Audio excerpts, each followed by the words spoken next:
Escarlata O'Hara no era bella, pero los hombres no solían darse cuenta de ello hasta que se sentían ya cautivos de su embrujo, como le sucedía a los gemelos Tarleton. En su rostro contrastaban acusadamente las delicadas facciones de su madre, una aristócrata de la costa de familia francesa, con las toscas de su padre, un rozagante irlandés. Pero era el suyo, con todo, un semblante atractivo, de barbilla puntiaguda y de anchos pómulos. Sus ojos eran de un verde pálido, sin mezcla de castaño, sombreados por negras y rígidas pestañas levemente curvadas en las puntas. Sobre ellos, unas negras y espesas cejas, sesgadas hacia arriba, cortaban con tímida y oblicua línea el blanco magnolia de su cutis, ese cutis tan apreciado por las meridionales y que tan celosamente resguardan del cálido sol de Georgia con sombreros, velos y mitones. Sentada con Stuart y Brent Tarleton a la fresca sombra del porche de Tara, la plantación de su padre, aquella mañana de abril de 1861, la joven ofrecía una imagen linda y atrayente. Su vestido nuevo de organdí verde floreado extendía como un oleaje sus 12 varas de tela sobre los aros del miriñaki y armonizaba perfectamente con las chinelas de tafilete verde que su padre le había traído poco antes de Atlanta. El vestido se ajustaba maravillosamente a su talle, el más esbelto de los 3 condados, y el corpiño ceñido mostraba un busto muy bien desarrollado para sus 16 años. Todo el recato de sus faldas extendidas, la seriedad con que su cabello estaba anudado formando moño y el gesto apacible de sus blancas manitas que reposaban en el regazo encubrían difícilmente su personalidad. Los ojos verdes en la cara afectadamente suave eran traviesos, voluntariosos, ansiosos de vida, en franca oposición con su correcto porte. Los modales le habían sido impuestos por las amables amonestaciones y la severa disciplina de su madre, pero los ojos eran completamente suyos. A sus 2 lados, los gemelos, recostados cómodamente en sus butacas, reían y charlaban. El sol les hacía parpadear al reflejarse en los cristales de sus gafas y ellos cruzaban al desgaire sus fuertes, largas y musculosas piernas de jinetes calzadas con botas hasta la rodilla.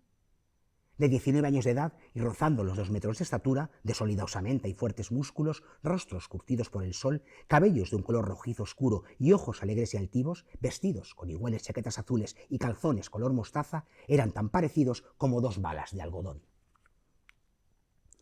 Aunque nacidos en la cómoda vida de la plantación, atendidos a cuerpo de rey desde su infancia, los rostros de los que están en el porche no son ni débiles ni afeminados. Tienen el vigor y la viveza de la gente del campo que ha pasado toda su vida al raso y se ha preocupado muy poco de las tonterías de los libros.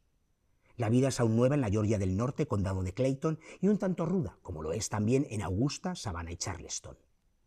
Los de las provincias del sur, más viejas y sedentarias, miran por encima del hombro a los georgianos de las tierras altas. Pero allí, en Georgia del Norte, no avergonzaba la falta de esas sutilezas de una educación clásica, con tal de que un hombre fuera diestro en las cosas que importasen. Y las cosas que importaban eran cultivar buen algodón, montar bien a caballo, ser buen cazador, bailar con agilidad, cortejar a las damas con elegancia y aguantar la bebida como un caballero. Los gemelos sobresalían en estos conocimientos y eran igualmente obtusos en su notoria incapacidad para aprender cualquier cosa contenida entre las tapas de un libro. Su familia tenía más dinero, más caballos, más esclavos que otra ninguna del condado, pero los muchachos tenían menos retórica que la mayoría de los más pobres vecinos de la región. Escarlata O'Hara no era bella. Pero después de ver a Vivien Leigh, ¿quién no contradice a la autora de esta obra maestra, Lo que el viento se llevó, Margaret Mitchell? Pablo Vilaboy, de nuevo, una gran novela a la que una película, por así decirlo, coloca una sombra muy alargada y muy elevada sobre ella. Pero bueno, no por ello hay que dejar de invitar a los lectores de hoy en día que se acerquen a esta novela, que fue un mega éxito mucho antes de la película, y que por eso después Selznick compró los derechos por un precio exorbitado para la época. Pero una de las cosas más interesantes de esta novela es su génesis, porque Margaret Mitchell, que era una periodista que tenía una columna en un periódico de Atlanta, una de las pocas mujeres que en aquella época tenía una columna de importancia en una publicación de ese tipo, tuvo una fractura de tobillo y bueno, en ese tiempo empezó a gestarse Lo que el viento se llevó. Su segundo marido le traía de la biblioteca libros sobre la guerra de la secesión, que sirve de marco histórico a la historia, y ella empezó a escribir, pero lo iba dejando abandonado, después se recuperó y bueno, estamos hablando del año 29 y está aquí que en el 35 pasa un editor por Atlanta a través de una conocida, conoce a Margaret Mitchell y ella, azuzada por un amigo que le decía que no podría publicar una novela, pues le entrega el manuscrito incompleto a este editor que tuvo que comprarse una maleta en ese proceso para llevar todo el manuscrito. Claro, imaginen, que eso que tengo en la mano es el primer tomo, hay otro segundo. Todas las partes de la novela. Y aún así, Margaret Mitchell se arrepintió. Y cuando este editor llegó a Nueva York, le mandó un telegrama para pedirle que olvidara la idea de siquiera de publicar lo que lo había escrito. Pero ya había empezado a leer este editor la obra, se quedó prendado, vio que iba a tener un éxito comercial increíble y le dijo que no, que le escribiera por favor el primer capítulo, que no estaba sin escribir, que has empezado a leer, y así se gestó la publicación. Ya, como decimos, ya antes de ser publicada, una asesora literaria de Selznick le habló del manuscrito. Selznick lo compró antes de ser publicado y tuvo buen olfato porque en cuanto se publicó, digamos que en unos pocos meses, ya llevaba más de 1 millón de ejemplares vendidos.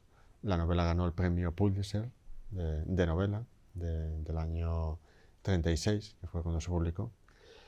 Y después ya quedó en la leyenda cinematográfica porque en el 39 se estrenó la magna película que todos conocemos. Novela que no se llamaba así. En algunos manuscritos, en algún momento, el título que Margaret Mitchell parecía haber escogido era la famosa frase que tanto repite Escarlata: mañana será otro día. Pues bueno, para nosotros nos ha quedado este título que creo que resume muy bien la verdadera historia de amor del libro, al menos para mí. Siempre se habla de la pasión entre Scarlett O'Hara y Red Butler, pero para mí es una gran historia de amor de Scarlett O'Hara con aquel sur que la guerra de la secesión fulminó. De hecho, su amor por el otro personaje masculino, por Ashley, que mucha gente no entiende porque dice, pero un personaje tan apocado, tan caballero del sur, en contraposición con la gallardía de Red Butler, ¿por qué va a estar media vida alguien como Escarlata enamorada de él? Bueno, yo creo que Ashley representa todo lo perdido, el sur, y por eso Escarlata se pasa medio libro enamorada de un espejismo. Iba a decir, y luego no hay que olvidar nunca eso, es que ella, el Ashley que el lector o el espectador ve, no es el Ashley que Escarlata tiene en la cabeza, ni en el corazón. Que se enamoró de él con 16 años, no lo olvidemos. Además, eso, ahí también lo dice muy bien. Vemos a Vivian Leigh, que obviamente no tenía 16, o a las otras candidatas para aquella guerra por interpretar a Escarlata O'Hara, se convirtió en el papel soñado de todo Hollywood, de todas las actrices de Hollywood, y al final se llevó el gato al agua una inglesa. Una inglesa especialista en sureñas. Cierto. Porque después interpretaría a Blanche Dubois. Sus 2 Oscars son por 2 sureñas. Y después hemos hablado de Escarlata, de Red Butler, de Ashley, pero hay que hablar también de Melania, el otro puntal de no es triángulo amoroso, sino cuadratura Melania Hamilton, tal vez, bueno, y sin tal vez, cierto, si los que me conocen lo saben, uno de mis personajes favoritos de literatura y del cine. Tanto lo que cuenta Margaret Mitchell, cómo es Melania en la novela, a la que supo entender magníficamente Olivia de Havilland, una interpretación absolutamente prodigiosa, moderna y actual siempre, siendo eso una mujer del sur, como recatada, muy correcta, educada en su sitio. ¿Qué interpretación tan moderna y actual hace Olivia de Havilland de Melania? ¿Y cómo la eleva? Sí, una interpretación tan inteligente como es el personaje en realidad. Pues como tú bien decías en una ocasión, es la que mejor entiende a Escarlata desde el principio. Ella sabe cómo es Escarlata y la acepta Y la quiere así. Con todo lo que tiene Escarlata. Y luego hay que decir, Escarlata, claro, para muchas cosas, además, como dices, no lo olvidemos, comienza la novela con 16 años, aún hay que situar mucho más ahí, y lo que dice esa gente acomodada que ha vivido siempre a cuerpo de rey, nunca mejor dicho, entre algodones, ciertamente, Escarlata es una cría, entonces pues claro que es antojadiza, tornadiza, caprichosa, malcriada, pero luego, ¿quién es la que realmente saca siempre las castañas del fuego? Si no es por ella, ¿qué hubiera ocurrido con Melania cuando da a luz? Si no es por ella, ¿qué hubiera ocurrido con Tara? Si no es por ella, hubieran quedado las imbéciles, hay que decirlo así, de sus hermanas. Es Escarlata, al final, el motor que tira de todo, a pesar de sus veleidades. Y pues también hay que romper una lanza a favor del panorama histórico donde transcurre la historia y de la historia en sí. Porque con estas modernidades de hoy en día se acusa tanto a la novela como a la película de racista, cuando en realidad tanto el original literario como la película cuenta una historia situada en una determinada época, y es lo que es. No defiende ni... Lo que pasa que el personaje principal tiene sublimado el sur porque efectivamente, lo pierde en la adolescencia, todo ese mundo de algodones donde vive. Ese inicio que era la página siguiente en lo que hemos leído, y es claro la primera secuencia de la película, guerra, guerra, guerra, porque en el fondo ella, sin saber lo que es, entiende que si esos aires bélicos, esa necesidad bélica que parece que tiene el sur de reivindicarse a sí mismo, va a suponer la pérdida de todo lo que tienen. Por eso en el fondo ya más allá de niños o no niños, como diciendo, qué pesadez con esto, que no nos va a traer más que desgracias y pérdidas.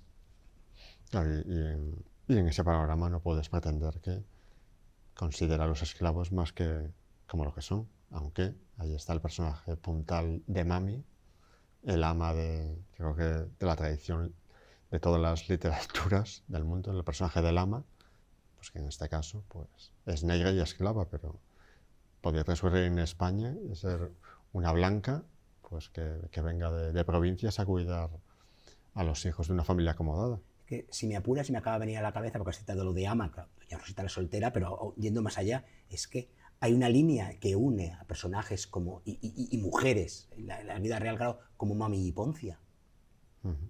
Son así. Y luego no olvidemos que escrita en el momento, o sea, no en el recuerdo, no en la evocación, no en la nostalgia, no en la sublimación, escrita tal cual, y además cambia el panorama, desde luego social, la cabaña del tío Tom, defendiendo lo que defiende, y es claro, su alegato antiesclavista, pero está hablando de personajes como Mami, como otros esclavos que vemos en esta novela, porque es lo que había, y no se puede negar la historia.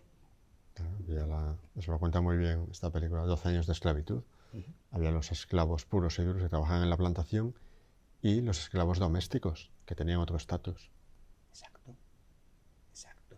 Luego, por cierto, hay que alabar el guión tan complejo, como a pesar de que pues, la película es larguísima, sí, pero como resumes un libro que suele ocupar unas 1000 páginas publicado en un solo tomo, ¿cómo lo resumes? Pues sean casi 4 horas, y consigue que esté todo y que los cambios sean para bien. Y el lector de la novela no eche nada de menos porque está lo que tiene que estar. Y lo que se ha cambiado se entiende que es en aras de una mejor dramatización. Y después, bueno, para ser una novela escrita en la época en que fue escrita, es una novela con un final abierto. Además, iba a decir eso cuando has dicho lo de una novela que no acababa, es que en el fondo no la terminó porque Margaret Mitchell pensaba continuar la historia. Lo que ocurre es que un accidente de tráfico se la llevó muy pronto, muy joven, y quedó como autora de obra única, que tampoco ha necesitado más para alcanzar todos los laureles, todas las glorias. También hay que reivindicar eso, cuando a veces se critica la novela, aparte de muchas cosas que has dicho, simplemente como una novelita más romántica, una historia de tal cual. Ganó el premio Pulitzer en su momento. O sea que algunas gentes se supone que sabían, consideraron que lo merecía. Sí, tiene un trabajo de documentación importante. Está muy reconocido en sitios, es decir, la parte histórica es brillante, además muy ceñida a lo que estaba publicado y a lo que ella fue investigando. Luego, claro, está toda la historia que articula, que da vida, que son los personajes que ella ha inventado o que ha recreado de lo que le contaban su madre y sus abuelas, y así nacen Escarlata, Melania, Red Butler, Ashley, todos, la tía Pitipat. Pues nunca es tarde para volver a sumergirse en ese sur que el viento se llevó.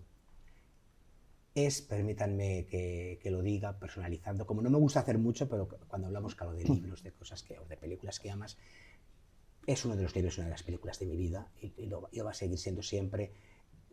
La película siempre le descubro cosas nuevas, pero la novela la he leído 3 veces. Es apasionante, Pablo, la primera, la tercera y las que vengan. Llenamos una maleta con algunos libros por aquello de que hay gente que igual está de vacaciones, se va de vacaciones, viene de vacaciones, está descansando simplemente. Descubramos. Vamos a ver, pues vamos a empezar con una novela que es una grandísima novela histórica, pero sobre todo La columna del mar, de Julio Alejandre, una grandísima novela de aventuras.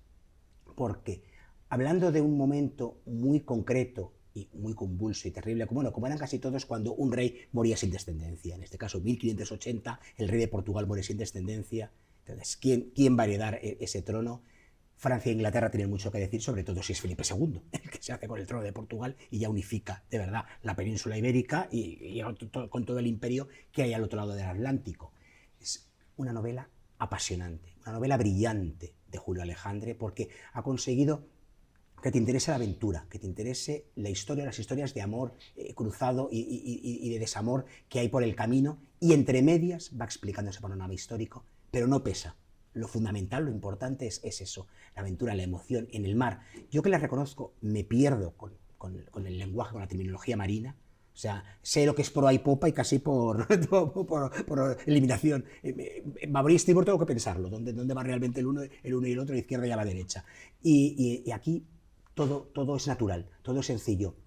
Se entiende a qué vela se refieren, qué cabo están atando, la parte del barco en la que está ocurriendo la acción en ese momento. Es, de verdad, una grandísima, como les digo, novela histórica, pero de aventuras, de emoción y para disfrutar, para gozar y sumergirse. La grandísima Rebecca Solnit, la historiadora, la escritora, la investigadora, la curiosa, nos descubre en este libro publicado por Lumen, Las rosas de Orwell, aspectos inéditos de Orwell, que es uno de esos escritores que es tan o más interesante, entiéndanme lo que quiero decir, su vida como su obra. Porque él fue dejando mucho de su vida y de sus sentimientos y de sus creencias y su ideología en muchas obras, pero a veces dejaba esos detalles, como que en una ocasión plantó unas rosas. Y años después, muchos años después, Rebecca Solnit está ante esas rosas. Y eso le hace, Pablo Vilaboy, volver a leer a Orwell, recordar al Orwell y rastrear y buscar el Orwell desconocido. O sea, que es una aventura personal, una aventura lectora, y sobre todo que nos invita a descubrir y a leer o a releer a un autor que, al menos en mi caso, se ha convertido, gracias a las reediciones del grupo Penguin Random House, en uno de esos capitales, porque es mucho más que Rebelión en la Granja y es mucho más que 1984. Y en estas rosas de Orwell, de Rebecca Solnit, asoman esos otros Orwell. Sí, además siempre se puedes hacer, cuando sabes más del autor, una metalectura, ¿no? Exacto. Al ir descubriendo las obras. Ay, querida Coya Valls, qué libro tan bonito te han editado, pero qué libro tan bonito has escrito. La alquimia de la vida. Ya el título, creo, y la portada, ¿verdad?, de Editorial Destino, invita a sumergirte. Pero es que luego nos habla de verdad de eso, de la alquimia de la vida. A finales del siglo XV, la medicina, todavía para muchos, tiene bastante de brujería, y de mágico, y de sospechoso, y de peligroso, y no digamos estando la Inquisición de por medio. Pero ya el título, eso, la alquimia de la vida, todo eso cómo fluye, qué bien lo cuenta Coya, que está hablando de un momento histórico, pero parece que habla de ahora mismo, porque habla de corazones, habla de mentes, habla de muchas cosas que se pueden seguir disfrutando y estudiando. Un novelón, Coya Valls, enhorabuena. Y ahora, estos últimos años, pero que tanto se utiliza para atacar, para reprobar y sobre todo para intentar cancelar y para anular a gente que simplemente reivindica el derecho y yo diría la obligación de recordar y de respetar a los suyos y de rendirles tributo. Van llegando novelas. Yo lo de ya llamarlo memoria histórica, memoria no sé qué, me da igual. Es memoria, sin ningún tipo de apellido. Es la vida de los que nos han precedido y de los que incluso han hecho posible que ahora estemos aquí y podamos actuar y comportarnos de cierto modo. Entonces, este libro de Elena Morena Schroeder que publica Grijalbo, La frontera lleva su nombre, recuerda a unas mujeres olvidadas, las llamadas golondrinas. ¿Por qué? Porque hacían la emigración de las golondrinas. En invierno cruzaban la frontera, sobre todo las mujeres del Pirineo Navarro, iban a Francia, allí trabajaban en las fábricas de alpargatas y con la primavera volvían para España. Y así cada año. 6 meses, digamos, a un lado de la frontera, 6 meses a otro. Esas mujeres están aquí. Hablan ellas directamente, nos cuentan su historia, nos recuerdan y además tienen un modo tan bonito de recordarlo y de comenzar como este. El cuento que se inicia y preside este día empieza cuando se cierran los libros de historia, cuando ya no hay hechos comprobables, sino retazos de vidas que sobreviven en los juegos infantiles, en las canciones de cuna, en los cuentos para espantar el miedo, en los manuscritos y las cartas olvidadas en zaguanes y baúles venidos de ultramar. Conocer la vida de las generaciones que me precedieron me ha hecho fuerte como si tuviera más derechos para pelear por la felicidad, los suyos y los míos. Pues aquí están, Pablo, esas mujeres, esas familias a las que a veces no hemos prestado la atención debida, no hemos escuchado. A mí siempre me ha quedado la pena de no haber escrito algo de todo lo que me contaba mi abuela. Pero bueno, gracias a gente como Elena, están aquí. Eso. Mujeres que van construyendo la historia con minúscula, pero que es de la que hace la historia con mayúscula. Exacto. Y hacen posible, desde su presente hacen posible nuestro futuro. O nuestro presente, perdón, el futuro de ellas, que algunas conocieron, otras no, igual no tanto, pero bueno, aquí estamos nosotros, descendientes. Y estas son palabras muy mayores. Nadie podrá quererle como yo. Frase histórica, atribuida al menos, pero en documentos, por eso digo histórica, que María Luisa de Orleans dedicó a su marido, el rey Carlos II, el mal llamado hechizado. Esta novela de Juan Pedro Cosano, partiendo de documentación, escudriña, investiga y un poco imagina lo que pudo ocurrir en torno a la muerte de esa reina, porque ya en el momento en que ocurrió, hubo quien sospechó que fue asesinada. Porque claro, no daba descendencia, había que buscar como fuera descendencia al trono de España, entonces hay que quitarse, dicho así además, a la reina de en medio y buscar otra posible madre del heredero por no asumir y aceptar que era Carlos II el que estaba incapacitado para tener descendencia. Es una novela maravillosa porque está planteada como una investigación. O sea, en algunos momentos parece una novela de la tía Ágata, pero sobre todo me acuerdo de 5 cerditos. Es una novela en la que Poirot investiga un crimen antiguo y va intentando encontrarse con todos los posibles testigos, todos los posibles implicados, y los va presentando por sus profesiones.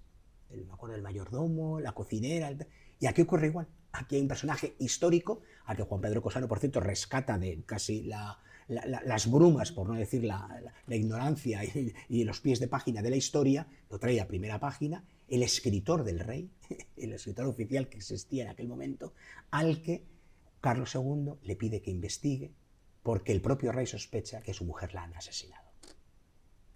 Una novela apasionante, una novela deliciosa, publicada por Espasa, una novela que no les asuste el grosor porque de verdad se la van a beber. Estas novelas, cuando uno la empieza, ya no puede terminar, porque pasase o no pasase, como novela es apasionante, pero como ficción, con muchas comillas histórica, Pablo, aún es más relevante. Pues nada, tenemos un buen plantel de propuestas. Hay mucho y además, pues eso, novelas para uno sentarse, reposar, son vacaciones y que decide con la que hemos empezado, claro. Lo que el viento se llevó, pues una novela para un verano. Pues vamos a llevarnos todos estos libros al ángulo oscuro del salón, que lo tenemos muy repletito y muy a rebosar, y vamos a buscar nuevas lecturas. En ello estamos. Y ya saben ustedes que esas lecturas, por supuesto, no van a quedar en ese ángulo oscuro. vendrán muy pronto aquí para compartirlas con todos ustedes. Gracias.